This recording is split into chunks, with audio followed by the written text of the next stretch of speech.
सीधा जेल से आ रहा हूं आप लोगों के बीच में।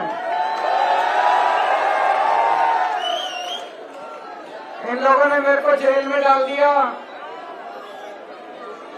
ऊपर वाले की कृपा है, लेकिन मेरे ऊपर वाले का चमत्कार हुआ और मेरे को आपके बीच में आने का आज मौका मिल गया। सुप्रीम कोर्ट ने मेरे को 20 दिन दिए हैं। अंदर बहुत याद आई आप लोगों की, मैंने बहुत मिस किया आप लोगों को। मुझे पता है आप बहुत प्यार करते हो मेरे को, मैं भी आपको बहुत प्यार करता हूं। दोस्तों, मैं सोच रहा था इन्होंने मेरे को जेल में डाला, मेरा कसूर क्या है?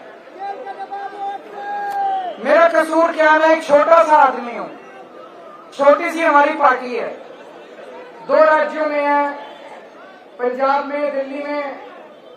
ये तो बहुत ताकतवर लोग हैं। मेरे जैसे आदमी से इनको क्या समस्या है? मैं सोच रहा था मेरा कसूर क्या है? मेरा कसूर ये है कि मैंने आपके बच्चों के लिए अच्छी शिक्षा का इंतजाम कर दिया। सही है कि नहीं है? मेरा कसूर ये है कि मैंने आपके बच्चों के लिए स्कूल बनवाए, मैंने आपके बच्चों का भविष्य बनाया। मैं सोच रहा था तुम तो इतने ताकतवर हो। असली बात तो तब होती केजरीवाल ने 500 स्कूल बनाए, तुम तो प्रधानमंत्री हो, पूरे देश में तुम 5000 स्कूल बनाते, तब तो बाकी तब तो बड़प्पन था।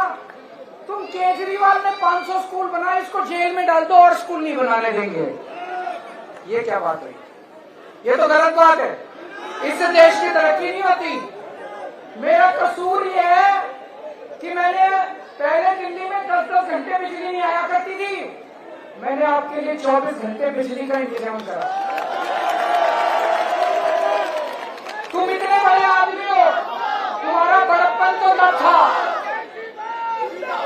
तुम्हारा बड़प्पन तो तब था, तुम पूरे देश में 24 घंटे बिजली करते। मेरा कसूर ये है कि मैंने आपकी बिजली फ्री कर दी, पंजाब में भी बिजली फ्री कर दी, दिल्ली में भी बिजली फ्री। ये मेरा कसूर है। मेरा कसूर ये है मैंने पूरी दिल्ली में मोहल्ला क्लिनिक खोल दिए, आपकी सारी दवाइयां, आपका इलाज मुफ्त कर दिया, सरकारी अस्पताल अच्छे कर दिए। अब आप विडंबना देखो, दिल्ली के सारे लोगों की मैंने सारी दवाइयां मुफ्त कर दी, लेकिन जब मैं तिहाड़ गया इन्होंने 15 दिन तक तिहाड़ के अंदर मेरी सारी दवाइयां बंद कर दी। मैं शुगर का मरीज हूं, 20 साल से मेरे को शुगर की बीमारी है, रोज इंजेक्शन लगता है मेरे को पेट में, 52 यूनिट इंसुलिन लेता हूं रोज।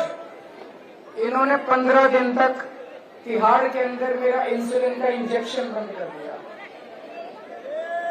मेरी शुगर 300 पार कर गई, 350 पार कर गई। अगर शुगर ज्यादा हो जाए तो आदमी का लिवर खराब हो जाता है, आदमी का किडनी खराब हो जाती है। तो ये दिल्ली के सारे काम बंद करना चाहते हैं। अब ये कह रहे हैं दोबारा जेल जाना पड़ेगा।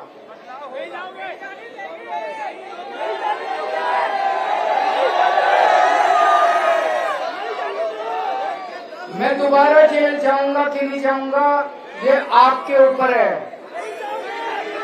25 मई को अगर आपने कमल का बटन दबा दिया तो मेरे को जेल जाना पड़ेगा, और अगर आपने इंडिया गठबंधन को जिता दिया तो मेरे को जेल जाने की जरूरत नहीं पड़ेगी। हमारे डॉक्टर उदित राज हैं, डॉक्टर उदित राज यहां से खड़े हो रहे हैं। मैं आप लोगों की जानकारी के लिए बता दूं, दिल्ली में कांग्रेस और आम आदमी पार्टी का इंडिया गठबंधन हुआ है।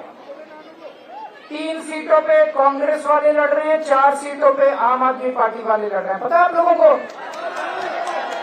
इस सीट से, नॉर्थ वेस्ट की सीट से डॉक्टर उदित राज लड़ रहे हैं। डॉक्टर उदित राज यहां से लड़ रहे हैं। यहां पे आप लोग जब वोट डालने जाओगे, ईवीएम की मशीन पे देखोगे तो जो झाड़ू वाले हैं वहां झाड़ू का बटन नहीं मिलेगा। इस बार झाड़ू वाले भी पंजे पे वोट डाल देना। इनका बटन 1 नंबर पे है, 1 नंबर बटन और 1 नंबर पे लेके आना है इनको। तो अगर उस दिन आपने 1 नंबर का बटन दबा दिया तो मेरे को जेल जाने की जरूरत नहीं पड़ेगी, और बहन जी अगर आपने कमल का बटन दबाया तो मेरे को जेल जाना पड़ेगा। तो दोस्तों मेरा जेल जाना आपके ऊपर है। जब वोट डालने जाओ तो ये सोचना अंदर जब बटन दबाओगे केजरीवाल को जेल भेजना है कि नहीं भेजना, भेजना है कि नहीं भेजना, भेजना है कि नहीं भेजना। ठीक है दोस्तों, डॉक्टर उदित राज को भारी भरकम वोटों से जिताना, 7 सीट आम आदमी पार्टी की आनी, इंडिया गठबंधन की आनी चाहिए। और आपकी जानकारी के लिए बता दूं, 4 जून को मोदी जी की सरकार नहीं बन रही है देश में, नहीं बन रही। ये कोई मैं जुमला नहीं फेंक रहा, मैंने कईयों से बात करी है, पूरे देश में फोन कर करके, कर्नाटक में फोन किए, बिहार में फोन किए, यूपी में फोन। अब आपसे पूछना चाहता हूँ, इनकी राजस्थान में कम हो रही है, कर्नाटक में कम हो रही है, महाराष्ट्र में कम हो रही है, यूपी में 10 सीट कम हो रही है, बिहार में कम हो रही है, बंगाल में कम हो रही है, झारखंड में कम हो रही है, दिल्ली में कम हो रही है, पंजाब में कम हो। तो सरकार कहां से बन रही है? सरकार इंडिया गठबंधन की बनेगी 4 जून को। इंडिया गठबंधन की सरकार बनेगी और भारी तरक्की की तरफ लेके जाएंगे, तानाशाही खत्म करेंगे। ये लोग संविधान बदलना चाहते थे, इन लोगों के मन में बड़े खतरनाक मंसूबे थे, इन्होंने बड़ी गंदी प्लानिंग कर रखी थी। ये कह रहे थे ना 400 पार, 400 पार, 400 पार। तो कईयों ने इनसे पूछा खोद खोद के 400 पार क्यों चाहिए, तो बताया नहीं इन्होंने क्यों चाहिए। मोदी जी बड़े काम करेंगे, पूछा भाई क्या बड़े काम करेंगे, कुछ तो बताओ। तो अंदर से पता चला मोदी जी रिजर्वेशन खत्म करेंगे। Modi ji OBC, SC, ST, इनका सबका रिजर्वेशन खत्म करने के लिए इनको 400 पार चाहिए। आज इनको 250 के टोटे पड़ रहे हैं।